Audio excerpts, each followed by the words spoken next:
ようこそ。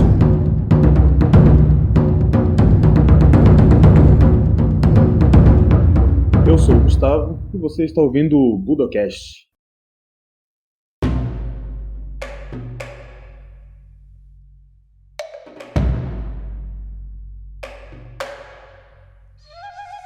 Bem-vindos a mais um Budocast. No episódio de hoje nós vamos falar mais uma vez com o Marcel. O Marcel já participou aqui do Budocast quando a gente falou sobre jiu-jitsu e defesa pessoal e está aqui mais uma vez para conversar com a gente. E aí, Marcel, tudo bom? E aí, Gustavo, beleza? Então, cara, nesse episódio eu queria que você comentasse com a gente, conversasse com a gente sobre a sua metodologia do uso de armas no jiu-jitsu, né? Na verdade, de uma maneira geral, porque você lançou agora, né, um livro, né? Tá muito bom o livro. E a gente, em off, principalmente, a gente já conversava um tempo atrás, né, que jiu-jitsu, no passado, não era uma arte desarmada, né? Que esse é um entendimento que muita gente tem hoje, né? Sim. E que o jiu-jitsu, imaginando, né, num combate real, um jiu-jitsu, vamos dizer, pensando numa questão mais de utilidade, de defesa pessoal e tudo mais, ele inevitavelmente teria que ter um tipo de equalizador de força, né? Sim, exatamente, esse é o ponto. E aí, na verdade, eu queria que você começasse falando um pouco sobre essa sua trajetória no jiu-jitsu, em que momento você percebeu essa necessidade de incluir o uso de armas, né, na rotina de treinamento, e qual foi o caminho que você conseguiu encontrar, porque no jiu-jitsu brasileiro, pelo menos, o uso de arma assim, no currículo da arte é zero, né? Mesmo na parte de defesa pessoal.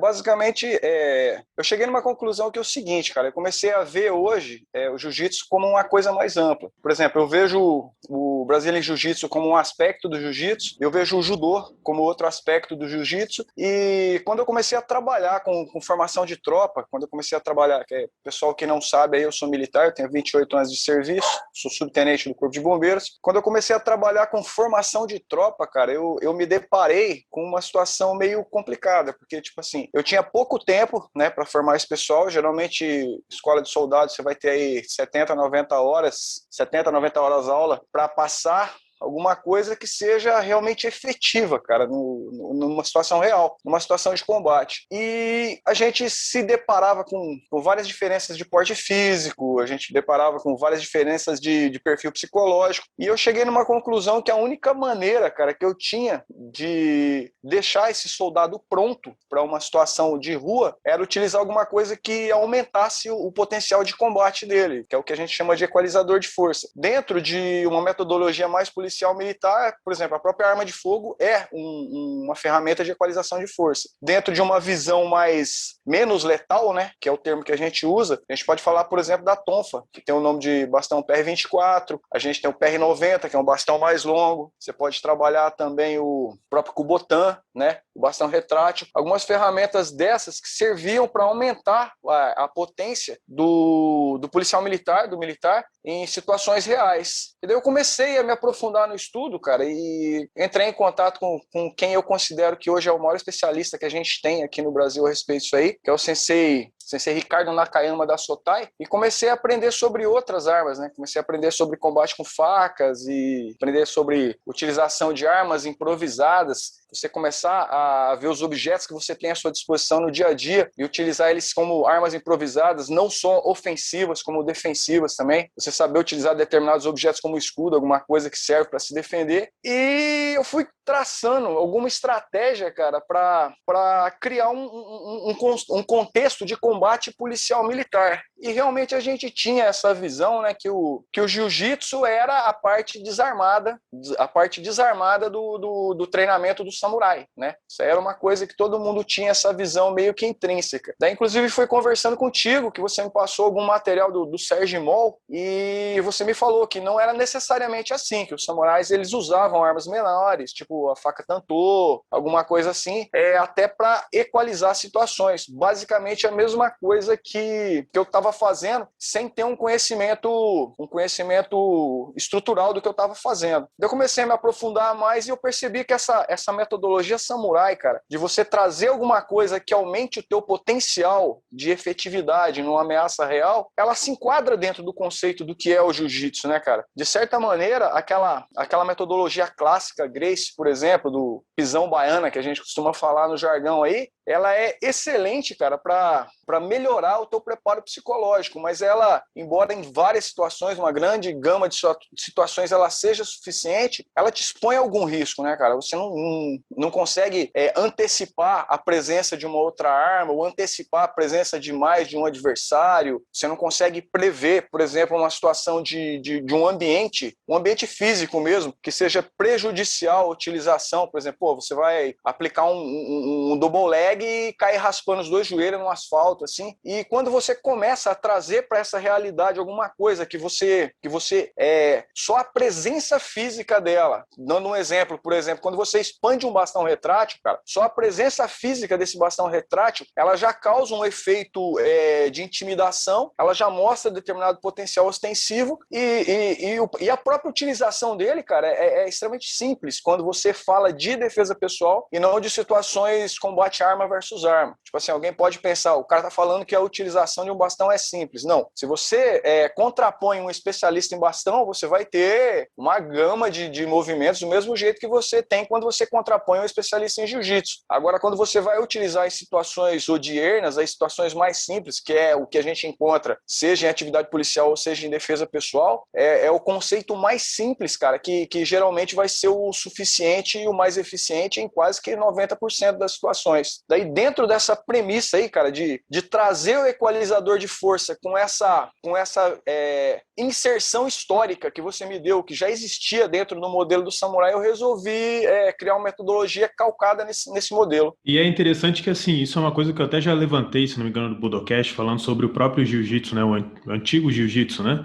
Na verdade, se a gente for pegar, por exemplo, o judô, dentro da parte de kata, você tem ali algum uso de armas, né? De defesa de bastão, etc. E na Kodokan, até pelo menos ali a Segunda Guerra Mundial, existia um professor de bastão dentro da Kodokan. Quando a gente vai para o Aikido também, né? Isso é, de certa maneira, preservado. E aí, quando a gente vai pensar na própria polícia japonesa, né? Que tem, por exemplo, o Tairojutsu, né? Da polícia, que tem competição e tudo, e em que se faz essas competições de luta com o que seriam adagas, né? Ou bastões curtos e assim por diante, né? Isso até fazendo a referência ao livro do Serge Moll, né, que você comentou anteriormente, né, ele fala muito sobre isso, né, que o jiu-jitsu ele tinha o uso da tanto, da adaga, né, assim como existia o uso dos vários tipos de bastão longo, bastão médio, bastão curto, tinha que ele fala de kobuki, né, armas pequenas, desde até um leque, né, existia uma espécie de um, que era como se fosse... Tem uma parte do livro que ele fala sobre Hibuki, né, que eram armas, entre aspas, secretas, né, armas escondidas, né, e é interessante que, por exemplo, o leque, você tinha desde um leque feito de metal até uma espécie de arma que ela só tinha o formato de um leque fechado, mas era praticamente um bastão de metal, assim, né, porque não abria, né, era praticamente só um leque de mentira, né. E eu lembro até uma vez que a gente estava conversando sobre essa coisa de armas, né, uma das armas, né, que a polícia antiga no período Edo usava, chamava Sasumata, né? Que é como se fosse um bastão comprido que lá na frente ela tem uma... Genial aquilo, hein? É como se fosse uma... Pô, eu não sei explicar isso só falando, né? Mas tinha como se fosse um sistema de captura de uma pessoa na outra ponta, né? Principalmente dedicada àquele, enfim, bandido, a uma pessoa que tá usando uma arma de corte, né? Uma lâmina, né? Então você consegue meio que à distância, você segura aquele bastão e você consegue prender aquela pessoa, às vezes empurrar ela para um canto, e aí você tinha várias pessoas usando essa arma ao mesmo tempo, né? E é uma coisa que a gente olha que até hoje no Japão isso se perpetuou, né? Então até tinha um vídeo que eu lembro de ter visto que era como se fosse numa escola, né? E a escola tinha lá num canto da escola essa arma, e aí os professores, funcionários da escola, né? Aparecia o cara com uma faca, se não me engano, e aí todo mundo saía correndo para pegar esse negócio para poder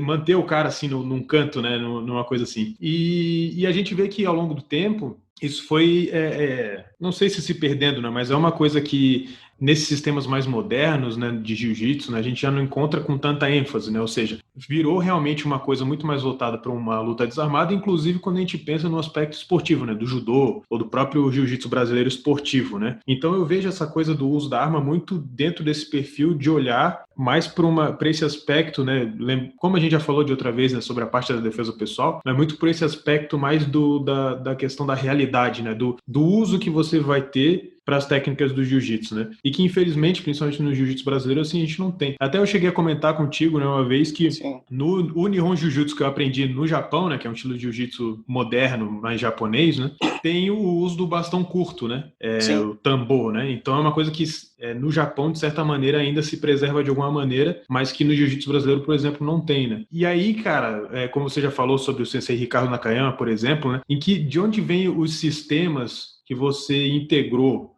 dentro da sua metodologia de ensino de armas? Cara, então, basicamente o que a gente pensa, cara?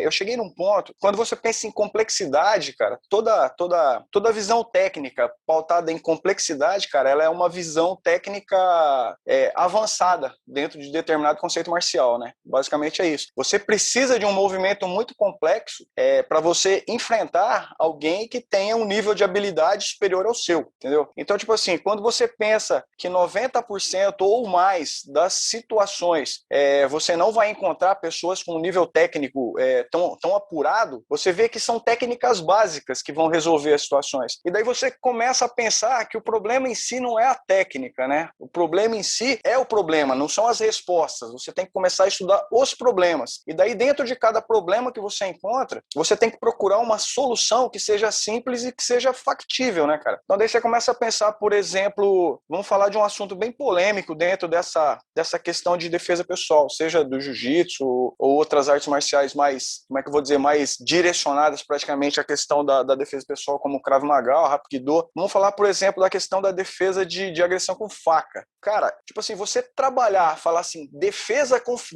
contra facada, cara, eu acho que é um conceito muito limitante, porque em primeiro lugar, você não verificou o ambiente onde você se encontra. Em segundo lugar, você não sabe o nível de agressividade e o nível de habilidade do oponente, do agressor. Em terceiro lugar, você não verificou se tem alguma coisa, cara, que você possa usar para te garantir melhor uma adaptabilidade e até uma eficiência maior nessa situação. Quando você pensa que a faca, para te atingir, ela tem que estar próxima de você, se você não tiver num ambiente confinado, o ideal é você procurar uma fuga. Quando você pensa que você realmente tem que enfrentar aquela lâmina, porque você está ali justamente para isso, como no caso do policial, você começa a pensar que o ideal é você manter um controle. E se dentro da modalidade que você treina, vamos trazer para o nosso caso do jiu-jitsu dentro da maneira que a gente via, o jiu-jitsu brasileiro ou o judô. Judô para mim judô e jiu-jitsu para mim são jiu-jitsu. Acho que você concorda comigo nisso. Você começa a ver que a premissa básica é o encurtamento de distância, é a luta agarrada, a gente está num conceito completamente contraproducente. Então, quando você pensa que o básico ali para você manter um nível de segurança e você ter uma eficiência maior é justamente o controle de distância, você começa a ver que aquela premissa toda que você trouxe até agora está errada. Daí você começa a procurar onde? Você começa a procurar em outras modalidades. De repente você encontra que um bastão, ele te garante não só essa possibilidade de controlar a sua distância e te dá uma possibilidade maior de defesa, como ele te oferece uma metodologia muito simples de utilização. Quando você pensa numa situação simples de agressão de faca, basicamente é bater na mão. Um bastão normal, ele vai ter cerca de 90 centímetros, contado com a distância do teu braço, ele vai te dar aí quase que 1,5 metro de controle de distância, e se você esquecer completamente todo o resto do seu oponente e focar somente no dente do tigre, como eu gosto de dizer, que é a mão que empunha a arma, você tem um objetivo muito definido e muito fácil. Então, quando você começa, voltando na tua pergunta, quando você começa a achar problemas para o qual a tua modalidade não tem a resposta mais fácil, baixo, você vai procurar em outros objetivos, né? Você vai procurar em outras modalidades e em outros conceitos. E foi aí que eu encontrei, no primeiro momento, a Sotai, né? Do Sensei Ricardo Nakayama. O Sensei Nakayama também é faixa preta em Jiu-Jitsu, né? Do Moisés Murad, é faixa marrom em Judô. Ele é sobrinho neto do Masatoshi Nakayama, que é uma lenda do karatê mundial. Ele é formado em Aikido, em Kali. Então, quer dizer, ele conseguiu ter uma visão ampla dessas técnicas mais simples que podem resolver aquelas situações. E daí eu meio que me inspirei nisso aí, né? Daí, tipo assim, a gente tem um amigo em comum que é o Elton, né, cara? E a gente costuma falar muito aquela questão aquele chavão, né? Que menos é mais. Então, eu fui cada vez mais tentando enxugar isso aí e procurando em todos os ambientes e tentando enxugar e montar um modelo mais enxuto, né? Então, tipo assim, eu acredito que está pronto agora o meu modelo, só que se aparecer alguma coisa que substitua, eu não tenho problema nenhum em substituir. Se aparecer alguma coisa que me prove que algum contexto daqueles que eu estou defendendo ele não é o mais simples, o mais fácil de se executar, o mais execuível, o meu objetivo é justamente esse, é promover esse debate constante com relação à composição de uma metodologia que seja mais efetiva para enfrentamento de situações reais mesmo.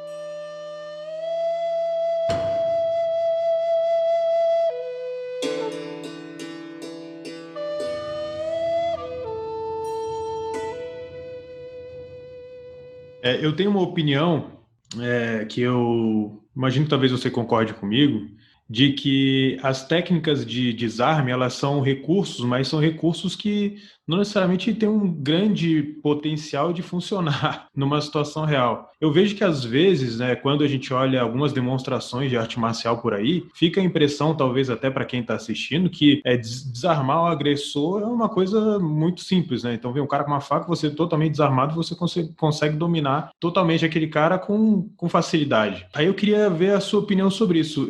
Será que a falta, no caso, de ter algum tipo de metodologia de ensino de armas, não cria um pouco essa ilusão? Ou seja, você entender realmente que você tentar enfrentar aquela situação desarmado é o seu último recurso, e quando, na verdade, inicialmente você deveria procurar alguma forma de você tentar estar numa situação de igualdade ou, na verdade, de superioridade ao cara que está portando uma arma? Cara, eu concordo contigo, eu só faço uma análise um pouco diferente disso aí. O que eu vejo, cara? Eu acho que a gente tem um pouco de, como é que eu vou dizer? A gente tem um pouco de paternalismo, um certo ego com relação à modalidade que a gente treina. Então a gente quer ver alguma autossuficiência nela. Então, se essa autossuficiência for demonstrada em uma técnica que, independente de não ter toda aquela eficiência, ela é execuível, a gente tende a limitar, saca? O que eu penso, cara? Eu acho que toda técnica funciona. Realmente eu acho que toda técnica funciona, só que você tem que ter a situação ideal, né? Você tem que ter o momento e tem que ter a situação ideal. A gente tem que pensar em quando essa técnica não funciona, né? E daí eu trouxe para dentro dessa análise, cara, eu trouxe um conceito da segurança pública, é um dos conceitos mais básicos que a gente tem dentro da segurança pública, que é a questão do gradiente de força, sabe? Então, quer dizer, você sempre vai sobrepor uma ameaça com uma força maior. Essa força maior não necessariamente precisa ser uma arma. Por exemplo, se eu tenho um agressor sozinho, se eu tiver em 2 policiais, eu tenho uma certa força. O Estado, enquanto representante do monopólio a polícia, enquanto representante do monopólio da violência do Estado, ela não pode se dar o luxo de encarar as situações como duelo. Então, quer dizer, ela sempre tem que estar em superioridade, seja pelo número, seja pelo porte de um armamento maior, né? Seja pelo cercamento e confinamento da ameaça. Então, quando eu comecei a pensar nisso aí, eu comecei a considerar que eu não posso me dar o luxo de correr o risco de enfrentar uma ameaça. Então, eu sempre tenho que colocar uma força que seja superior àquela ameaça. E daí você começa a destrinchar os problemas e falar assim, o que eu posso colocar aqui que vai facilitar a minha vida em relação a esse tipo de agressão. E nada melhor do que um equalizador de força, né? Uma ferramenta que vai aumentar o teu potencial ao mesmo tempo que te dá uma segurança maior. Eu concordo contigo que está correto, só que eu acho que é uma coisa que o que prejudica um pouco é esse paternalismo que a gente tem dentro da modalidade. Não é tanto a questão de você não ter uma visão de armamento, né? É a questão mais da gente ser meio paternalista mesmo. Bom, e aí eu já queria entrar no livro que você lançou agora, né? Então você já tinha lançado, eu não lembro quanto tempo atrás, mas já tem algum tempo, né? Sim. O livro Jiu-Jitsu Arte da Guerra, que é um livro de jiu-jitsu voltado especificamente para a defesa pessoal, ou autodefesa, enfim, como queira chamar. E agora essa nossa nova versão, esse novo livro, né, entra bastante nessa linha na segunda parte do livro, eu diria, né? Nessa Sim. linha da utilização de armas, né? Então, como é que funciona essa metodologia? Como você conseguiu integrar, né, as duas coisas? E aí já, se você pudesse adiantar para quem está ouvindo, quais são as diferenças do novo livro para o antigo, então? Assim, a questão com relação ao primeiro livro, que era Jiu-Jitsu Brasileiro, Arte do Combate. Basicamente, o que acontecia, cara? Eu fui apresentado já a um jiu-jitsu esportivo, né? Quando eu conheci o jiu-jitsu por volta da época de 94, 95 com o UFC, eu não tive a oportunidade de treinar, e o jiu-jitsu que chegou aqui na minha região, aqui no Paraná, por volta de 98, 99, já era um jiu-jitsu esportivo, né? Já mais voltado para essa questão de competição. Eu, pelo fato de eu ser militar e eu trabalhar com defesa pessoal, dar instrução para a tropa e até trabalhar em situações reais, aí eu fiquei 23 anos atendendo emergências, né, cara? Eu sempre tive um interesse maior em defesa pessoal. Daí eu comecei a pesquisar sobre defesa pessoal, fui fazer alguns cursos, fiz curso com o Nakayama, essa coisa toda, contatei alguns senseis antigos de judô, comprei fita de vídeo, aquela coisa toda. Eu acabei me aproximando mais do modelo tradicional, né, do modelo mais clássico que a gente tem dentro da defesa pessoal do jiu-jitsu. E daí aquele primeiro livro, ele era meio que mais um resgate dessa defesa pessoal mais tradicional, com alguma coisa da experiência policial que eu tinha na época, né? Com o passar do tempo, eu comecei a ver essas deficiências e essas necessidades de resoluções de problemas diferentes. Daí eu comecei a incorporar alguma coisa mais voltada à parte de prevenção, né? Que hoje eu acredito que 90% da defesa pessoal seja prevenção, e comecei a ponderar em que ponto, cara, só a prevenção resolvia. E eu cheguei à conclusão que existem situações reais que a gente não consegue evitar com a prevenção. Situações que você necessita enfrentar, você até poderia evitar, mas a circunstância não te permite evitar e você necessita enfrentar. Quando eu comecei a pensar a respeito disso aí, eu comecei a elencar alguns pontos que seriam necessários para você compor uma metodologia que fosse realmente efetiva, realmente dentro da realidade de uma situação com risco real de morte ou de lesão. E eu comecei a ver algumas coisas, né, cara? No primeiro momento, você precisa conhecer o inimigo que você está enfrentando, você precisa conhecer a ameaça. Então, para isso, eu trouxe um conteúdo que eu chamo de análise e gerenciamento do risco. Então, no primeiro momento, você vai aprender análise e gerenciamento do risco. O que é isso aí? Isso aí é um conceito que eu trouxe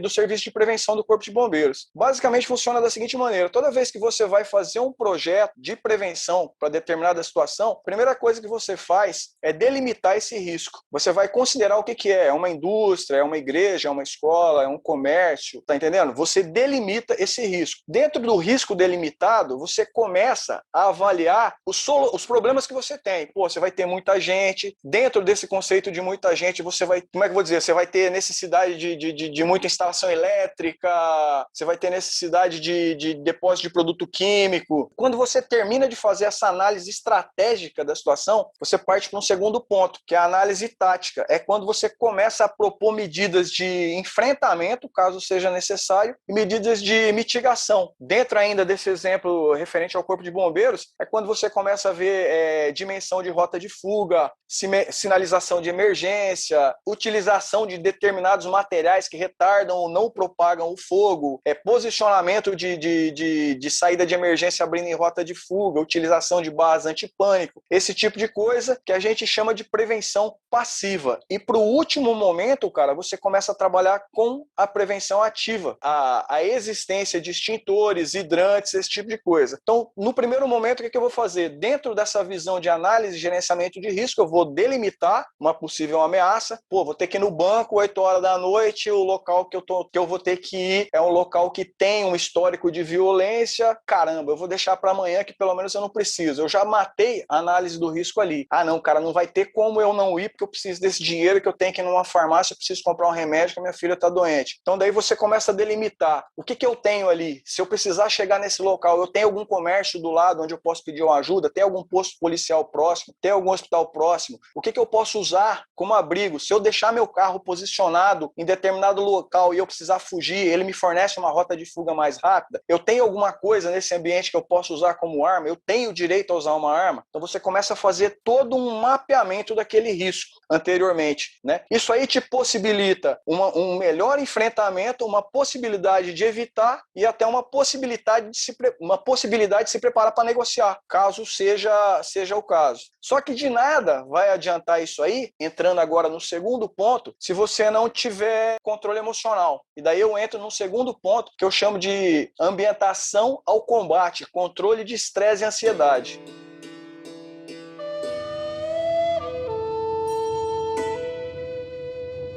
A gente tem dois princípios básicos que são complicados, que podem vir a prejudicar a gente numa situação real. Eu gosto de falar do freezing, que é o congelamento, e da bioativação descoordenada. Tipo assim, é quando você trava, né? O freezing é quando você trava, e essa bioativação descoordenada é quando você, por exemplo, você tenta fugir numa abordagem dentro do seu carro e você acelera e acaba batendo no carro da frente, alguma coisa assim, e você se coloca numa situação pior. Como que eu vejo que você consegue desenvolver um autocontrole para se portar de uma maneira melhor numa situação dessa? No Randori, cara. É o Randori. Para mim, o segredo do segundo ponto da defesa pessoal é o Randori. É você fazer aquela taparia clássica do jiu-jitsu Gracie mesmo, botar para baixo, dominar joelho na barriga, montar, trabalhar com tapa, sair para armlock, dominar a costa. Ah, mas você está ensinando o camarada a fazer isso aí numa situação de rua com risco de vida? Não, cara. Eu estou ensinando o camarada a controlar a adrenalina e a saber se controlar em situações de estresse e ansiedade. Situação de estresse e ansiedade não é só situação de combate. Você fica em estresse para fazer uma prova de vestibular, você fica ansioso para sair com uma guria que você não conhecia, você tá entendendo? Então, quer dizer, esse treinamento, por isso que o jiu-jitsu faz tão bem pra gente, cara. Ele te coloca num laboratório de emoções que ele te deixa apto para enfrentar situações onde essas emoções vão aflorar, entendeu? Então, primeiro ponto seria controle de estresse, seria gerenciamento de risco, você fazer um mapeamento dos riscos que você poderia ou não enfrentar. Segundo ponto, caso você venha a ter necessidade de enfrentar esse risco, você já está ambientado a situações de estresse e ansiedade com aquelas técnicas do jiu-jitsu clássico que a gente conhece, que o Royce mostrou tão bem no UFC. E o terceiro ponto seria essa inovação, que eu tenho que te agradecer até pelo termo, que quem corrigiu para mim foi você, o Bukiwaza, que é a utilização de armas, que é onde entram os equalizadores de força. Tá? Você pode estar preparado para uma situação, você pode ter feito toda a análise de risco, você já pode ter um treinamento de combate que te permite ser calmo e conseguir trabalhar numa situação dessa, só que você pode estar numa situação que você não consegue dominar sozinho. E aí, se você tiver algo que aumenta o teu potencial de ação, que te aumenta o potencial de defesa, isso aí vai resolver a tua situação de uma maneira mais fácil, possibilitando que você fuja, possibilitando que você esteja pronto para enfrentar o novo adversário, esse tipo de coisa toda. Dentro disso aí, eu trouxe algumas armas básicas. Eu trouxe a faca e o bastão. Bastão tanto longo quanto o mini bastão, que é o Kubotan. Por quê? Qualquer lâmina, basicamente, você vai utilizar no mesmo modelo que a faca, utilizando alguns ângulos, utilizando o controle de distância e utilizando o foco na mão que ataca. E qualquer objeto contundente você vai utilizar da mesma maneira que você utiliza um bastão, seja uma tonfa, seja um machado, seja um martelo, seja uma frigideira. E qualquer bastão curto você vai utilizar da mesma maneira que você utiliza um Yawara Kubotan, seja uma caneta, qualquer coisa do gênero você vai utilizar da mesma maneira. Daí eu trouxe isso tudo para dentro de uma visão um pouco simplificada, né? Eu quis trazer isso aí de uma maneira que fosse fácil de aprender. Que uma pessoa, se tivesse numa situação real, ela conseguisse utilizar isso aí e salvar a vida dela. Entendeu? Então, eu comecei lá no gerenciamento de risco, fiz a pessoa entender as ameaças que ela pode estar submetida, preparei o psicológico dela para enfrentar situações de estresse e ansiedade, dei uma possibilidade dela aumentar a sua força e a sua eficiência, dei um superpoder para ela com a utilização de um canivete tático, de uma lanterna flashlight, de um bastão retrátil, de uma tonfa, de um chaveiro Kubotan, e deixei para o último ponto que geralmente o pessoal utiliza em primeiro ponto, que é a técnica de defesa pessoal desarmada. Por quê? Porque ela é a mais fácil de falhar. Por quê? Porque ela te coloca muito próximo da situação, ela te coloca basicamente num ponto onde você já perdeu o controle da distância, você já perdeu uma visualização completa do adversário, você já deixou de fazer a leitura do ambiente, a leitura corporal, então ela tem muita chance de falhar. Você usou um termo agora há pouco que resume tudo. Ela é um recurso, só que ela não é uma solução definitiva. Acho que até Você não pode prescindir dela.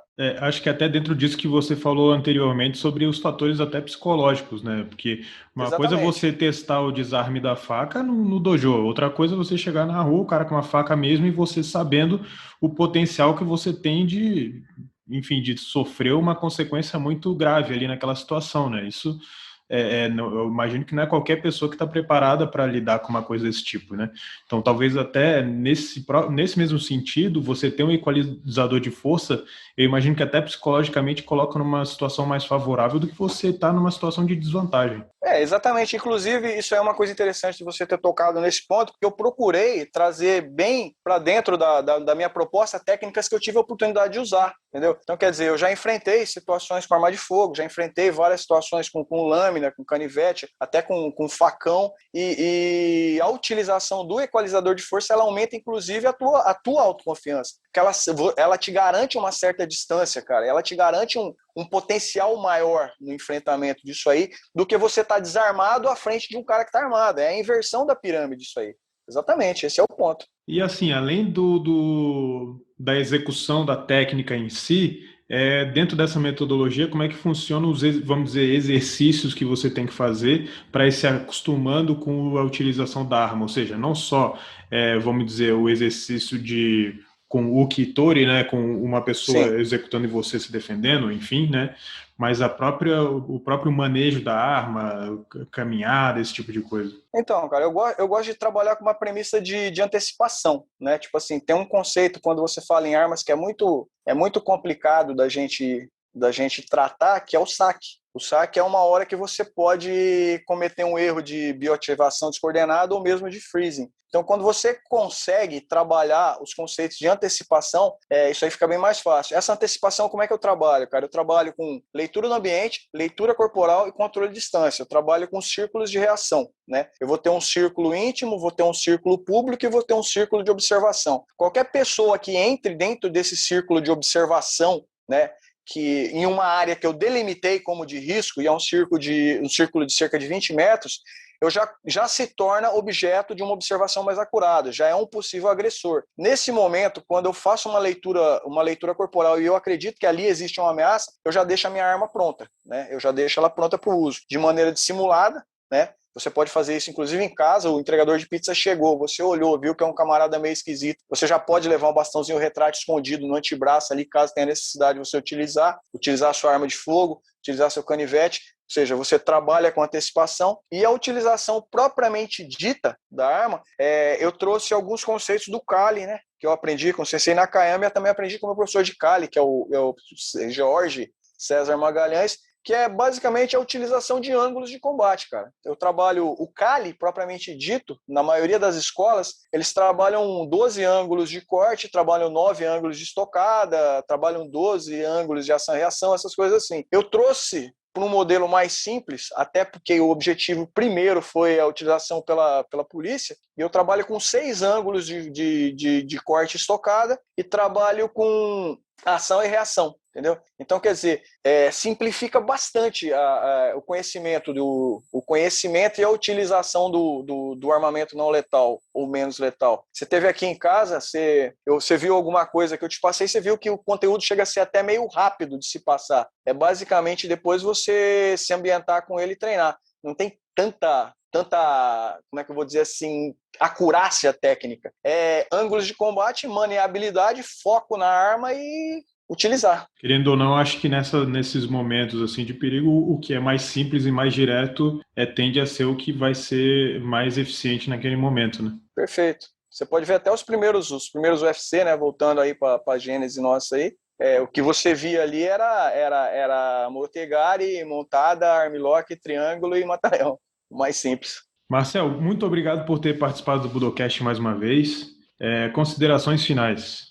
Bom, Gustavo, eu agradeço demais, cara, de você ter aberto esse espaço para mim, até porque eu estou querendo divulgar esse trabalho, né? Eu lancei o livro em formato físico pela AG Books, acho que você consegue até colocar um link para mim depois, e pela Amazon você acha ele em formato e-book. O nome do livro é Jiu-Jitsu, Goshinjutsu e Bukyoase. Ele tem essas quatro bases aí, né? Análise de gerenciamento de risco, ambientação ou combate, utilização de equalizadores de força e defesa pessoal desarmada. E o mais importante que eu gostaria de dizer com relação a esse trabalho é que eu não estou querendo apresentar ele como um dogma, cara. Eu não estou querendo apresentar ele como uma solução final. Na realidade, ele seria a minha hipótese, né? Seria a minha hipótese que eu estou colocando para discussão para a gente evoluir também o conceito de autodefesa dentro do jiu-jitsu. O jiu-jitsu esportivo hoje é uma máquina, tanto com kimono quanto sem kimono, dentro do MMA, e de certa maneira a defesa pessoal ela ficou um pouco travada, né, cara? Então, esse trabalho meu é meio que a minha hipótese para discussão. Então, qualquer pessoa que adquirir o livro aí, que tiver interesse em conversar a respeito de qualquer conteúdo, questionar, trazer novas técnicas, novas soluções,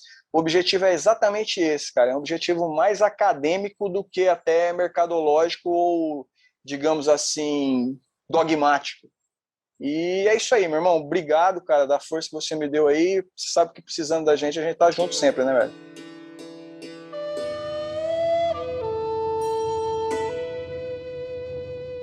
Então é isso, ficamos por aqui. O link para o livro do Marcel, um livro excelente, eu já tive a oportunidade de ver. O link vai estar na descrição do episódio do podcast e vou botar também na descrição do episódio no Instagram também, enfim, onde o episódio for divulgado. Eu acho que para quem quiser complementar o seu treino visando a defesa pessoal, o seu treino de arte marcial, não só do jiu-jitsu, mas de qualquer estilo, com informação de quem conhece e também de quem tem experiência no assunto, eu acho que é um livro excelente para você adquirir e você complementar o seu conhecimento aí sobre armas, lembrando que, pelo menos do meu ponto de vista, é essencial você ter algum conhecimento nesse sentido quando você quiser pensar a arte marcial como uma forma de você se defender das várias situações que podem aparecer na sua frente. Então é isso, ficamos por aqui com mais um episódio do Budocast. Lembrem-se de se inscrever no Instagram, no Facebook, Twitter, em todas as redes sociais do Budocast, dá essa força lá. Ficamos por aqui e até a próxima.